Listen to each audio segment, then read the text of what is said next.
கேட்ட உடனே medical college வாசலினுள் enquiry என்ற போர்வையினால் நுழைந்து வந்த போலீஸை கைது செய். என்ன போலீஸ்? நானும் யூனிஃபார்ம் தான் போட்டுருக்கேன், ஆனா காக்கி இல்ல, அவ்வளவுதான். போலீஸ்காரனை பிடிச்சி வச்சிருக்கு, தப்பா இல்ல இல்ல, நிச்சயமா தப்பு இல்ல. நீங்க எப்படி பிடிச்சீங்க? நான் மறைஞ்சிருந்து பிடிச்சேன். அந்த இன்ஸ்பெக்டரே விட மாட்டேங்கிறீங்க. அந்த இன்ஸ்பெக்டர் விடனா மந்திரி இங்க வரணும். அவங்களே எதுக்கு போட்டு வச்சிருக்கீங்க? யோ, பிரச்சனை இன்னும் மோசமாயிடும் போல் இருக்கு. ப்ளீஸ் கொஞ்சம் ஹெல்ப் பண்ணுங்க சார். நீங்க என்ன சொன்னாலும் சரி, அந்த இன்ஸ்பெக்டரையும் அவங்க ஆளுங்களையும் கேட்டை திறந்து வெளில விடணும்னா கண்டிப்பா அந்த ஹோம் மினிஸ்டர் இங்க வரணும். 2 கொலை நடந்த ஹாஸ்டல் சார், இது லேஸ்ல விட்டுற முடியுமா? இந்த ஆள் தானே ஒரு பொண்ணை கழுத்து நெரிச்சு கொண்டாரு. அதுக்கு ஒரு முடிவு தெரியாம நாங்க யாரையும் இங்க இருந்து விட மாட்டோம். மிஸ்டர் முத்தையன், நீங்க ஆளுங்கட்சி எம்எல்ஏ தானே. நீங்க நினைச்சீங்கன்னா இந்த பிரச்சனையை ஈஸியா சால்வ் பண்ணிடலாம். அப்படி இல்லாம இவங்களை பூட்டி வச்சா நான் கடுமையான நடவடிக்கை எடுக்க வேண்டியிருக்கும். சார் கொஞ்சம் இப்படி வாங்க. என்ன தப்பா நினைக்காதீங்க, நான் இதுல தலையிட்டா நல்லா இருக்காது.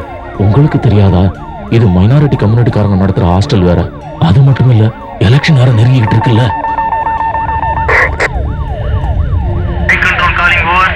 Cobra answering 1 over. ஜனங்க விட மாட்டேங்கிறாங்க, ஹோம் மினிஸ்டர் வர மாட்டேங்கிறாரு, எம்எல்ஏயும் ஒத்துழைக்க மாட்டேங்கிறாரு. ஓவர். இப்போ எங்களால கண்ட்ரோல் பண்ண முடியும், தேவைப்பட்டா கூப்பிடுறேன். ஓவர். என்னைய அது முட்டாள்தனமா இருக்கு. இவனை காப்பாத்த வந்து நாம குற்றவாளி ஆயிடுவோம் போல இருக்கு. இன்வெஸ்டிகேஷன் எல்லா பிரச்சனைக்கும் இவன் ஒருத்தன் தான் காரணம். ஹாஸ்டல்ல பூட்டி வச்ச ரூம்ல இருந்து இவரை ஏயா காப்பாத்துறீங்கன்னு டிஐஜி கேட்டா நாம என்னையா பதில் சொல்றது? என்ன சார், எதுக்கு சார் இந்த மாதிரி அயோக்கிய பசங்களை டிபார்ட்மெண்ட்ல சோறு போட்டு வளர்க்குறீங்க? போலீஸா இருந்தா உங்க இஷ்டத்துக்கு என்ன வேணாலும் செய்யலாம் நினைச்சிட்டீங்களா? பெருசா விசாரிக்க வந்துட்டாங்க, என்கொயரி நடத்த வந்திருக்காங்களாம். முதல்ல இவங்களை உள்ள தள்ளி நல்லா முட்டிக்கு முட்டி தட்டணையா. இப்பதான் உண்மையான குற்றவாளி கிடைச்சிட்டான்ல, இவனை காப்பாத்த வந்து இப்ப நீங்களும் மாட்டீங்க. சார் நிறுத்துங்க, ரொம்ப ஆவேசப்பட்டு பேசாதீங்க. இது ஏதோ தெரியாம நடந்துடுச்சு. ஓ, தெரியாம நடந்துருச்சா? அவன் ஒரு பக்கா கிரிமினல் சார். இத பாருங்க வக்கீல் சார், கோர்ட்ல வாதாடுங்க, போலீஸ் கிட்ட வேண்டாம். போலீஸ் இல்ல, மிலிட்டரியே வந்தாலும் சரி, இந்த ஏரியால வசிக்கிறது சாதாரண ஜனங்க தான். நான் இப்படி ஒரு சொடக்கு போட்டேன்னு வச்சுக்கங்க, துரு பிடிச்ச கத்தியால நல்லா இடம் பார்த்து தாக்குவாங்கயா. போலீஸ்னு சொல்லி பூச்சாண்டி காட்டாதீங்க. என்ன ரொம்ப ஓவரா பேசிட்டு இருக்க.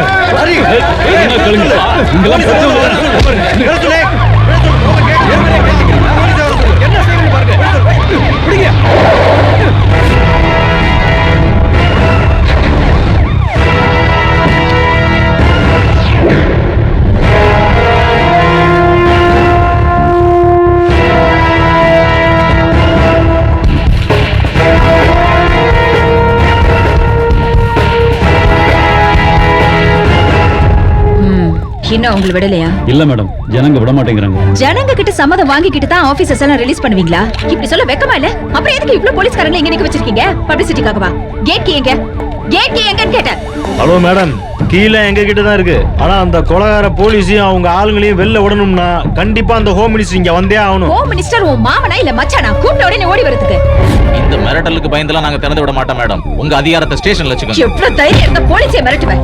இவனை புடிச்சு வண்டில ஏத்துங்க மேடம். ஏய், சரியில்லை. நீ யாரியா? இந்த ஏரியா எம்எல்ஏ முத்தையா. ஆஹா, அப்ப நீங்களும் இதுக்கு விடாதயா? இவனை திறந்து விடணும்னா ஹோம் மினிஸ்டர் இங்க வரணும்னு ஜனங்க சொல்லிக்கிட்டு இருக்காங்க, தெரியுமா? கலாட்டா நடக்கிற இடத்துக்கெல்லாம் மந்திரி வர மாட்டாருன்னு தெரியாது? இல்ல, நான் என்ன சொல்ல வரேன்னா, நீங்க எது பேசுறதா இருந்தாலும் இவங்க எல்லாரும் ரிலீஸ் பண்ணதுக்கு அப்புறமா என்கிட்ட பேசுங்க.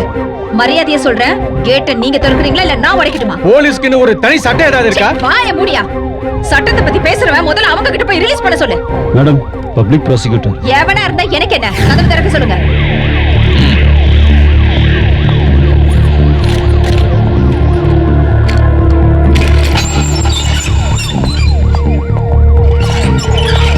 அப்ப இதுக்கெல்லாம் மாஸ்டர் பிளான் போட்டவன் நீதானடா?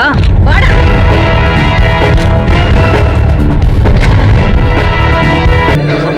போலீஸ் பதவி வச்சுக்கிட்டு துஷ்பிரயோகம் ஒழிக்கணும், போலீஸ் அராஜகத்தை ஒழிக்கணும், நியாயம் கிடைக்கணும். எங்களுக்கு நியாயம் கிடைக்காத வரைக்கும் நாங்க உட்காருங்க, அமைதியா உட்காருங்க.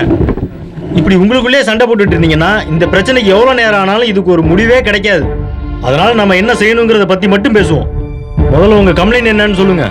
சார், 3 கேள்விகளுக்கு பதில் தெரிஞ்சா இந்த பேச்சை இதோட முடிச்சுக்கலாம். 1, 4 ஸ்டூடெண்ட்ஸ் 4 வித்தியாசமான முறையில கொல்லப்பட்டிருக்காங்க. அது தற்கொலையா இருந்தா அதுக்கான ஆதாரங்கள் என்ன? 2, கொலையா இருந்தா அதுக்கு காரணமா இருந்தவங்க யாராரு? அதை கண்டுபிடிக்க போலீஸ்காரங்க இதுவரைக்கும் என்னென்ன நடவடிக்கை எடுத்திருக்காங்க? 3, இத்தனை மரணங்கள் நடந்திருக்கிற ஒரு காலேஜ் ஹாஸ்டலுக்குள்ள இந்த இன்ஸ்பெக்டர் எதுக்காக சுவரேறி போனாரு? அவரோட நோக்கம் என்னவா இருக்கும்? யார் சொல்லி அவர் அப்படி செஞ்சாரு? மக்களை காக்க வேண்டிய நீதிமன்றத்துக்குள்ளேயே அத்துமீறி நுழைஞ்சு அராஜகம் பண்ண போலீஸ்காரங்க இப்ப ஹாஸ்டலுக்குள்ள நுழைஞ்சு தன்னோட கைவரிசையை காட்ட ஆரம்பிச்சிருக்காங்க. அத பார்த்த எம்எல்ஏவும் ஜனங்களும் அவங்கள தடுத்து நிறுத்திருக்காங்க. அந்த ஜனங்களையும் எம்எல்ஏவும் தாக்கிட்டு போலீஸ் குண்டர்கள் அங்கேயே தப்பி போக உதவியா இருந்த டிஐஜிக்கு யார் அதிகாரம் கொடுத்தது? இதுக்கு பதில் சொல்ல வேண்டியது டிஐஜியா இருக்கிற நீங்க தான் மேடம். ஏதோ கேட்கணுமேங்கிறதுக்காக இவர் கேக்குற கேள்விகளுக்கு பதில் சொல்றதை விட போலீஸ்காரங்களை ஆபாசமாவும் குண்டர்களாவும் நினைச்சு பேசுறதுக்கு இவருக்கு யார் அனுமதி கொடுத்தா? போலீஸ்காரங்களை ஹோம் மினிஸ்டர் முன்னாடி வச்சு விசாரணை பண்ற அளவுக்கு இது உங்க கோர்ட் லாயர்? நீங்க அப்படி சொல்லக்கூடாது. சட்டம் எல்லாருக்கும் பொதுவானதுதான். போலீஸ்காரங்களா இருந்தாலும் சட்டம் ஒண்ணுதான். இருங்க அமைதியா இருங்க, நான் சொல்றேன். முக்கியமான விஷயம், இதுக்கு பின்னாடி இருக்கிறவங்க யாரு, அவங்களோட மோட்டிவ் தான் என்ன, இந்த குரூப் மேல தனிப்பட்ட விரோதம் காட்டுறதுக்கு என்ன காரணம்? ஏன்னா இவங்க குரூப்பை சேர்ந்தவங்களை தவிர வேற யாருக்கும் அந்த காலேஜ்ல எந்தவித தொல்லையும் இல்ல.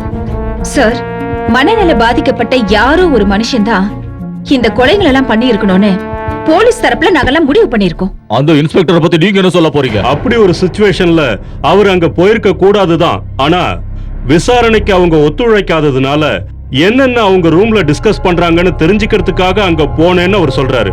அதுக்காக அதையே நாங்க நம்ப போறதும் இல்ல. அவரும் எங்க அப்சர்வேஷன்ல தான் இருக்காரு. அப்ப இந்த டிஐஜி அவரை காப்பாத்துனாங்க. Because they are my subordinate and I have to protect them. என்னோட கருத்தை நான் சொல்லிடுறேன். நான் யாருக்கும் ஆதரவா பேசுறேன்னு நினைக்காதீங்க. அந்த இன்ஸ்பெக்டர் நடந்துகிட்ட விதத்தை நிச்சயமா உங்களால நியாயம்னு சொல்ல முடியாது. பொண்ணுங்க மட்டுமே தங்கி இருக்கிற ஹாஸ்டல்ல நைட்ல செவரேறி குதிச்சு ஆதாரம் கண்டுபிடிக்கிறது, ஒரு டிஐஜி நேரடியா வந்து அவரை பலவந்தமா அங்கிருந்து காப்பாத்துறது கொஞ்சம் கூட நல்லா இல்ல. அதுவும் ஒரு எம்எல்ஏ கூட இருக்கிறப்ப.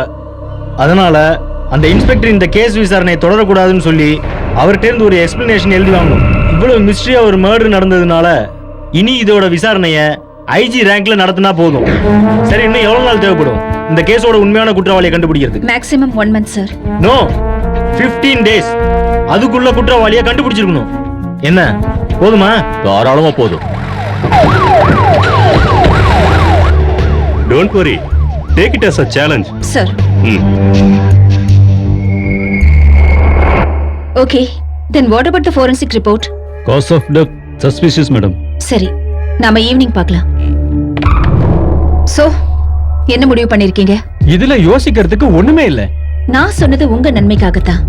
Just a certificate from the concerned authority. 4 ஸ்டேஷனோட சார்ஜ் எடுத்துக்கிட்டதுனால அளவுக்கு அதிகமான வேலை பலுவால mentally not fit. மேடம் சொன்னது ரொம்ப கரெக்ட். அரசியல்வாதிகளும் வக்கீலுங்களும் நம்மள கேள்வி கேட்க கூடாது இல்ல. அதுக்காக இப்படி செய்யறதுதான் நாம கொடுக்கிற பதிலடி. You got the memo? Yes, madam. So, you take leave and collect the necessary papers. Okay, madam. Mr. Anwar, நீங்க அந்த கேஸ் டைரியை இமிடியேட்டா என்கிட்ட கொடுக்கணும். Okay, madam.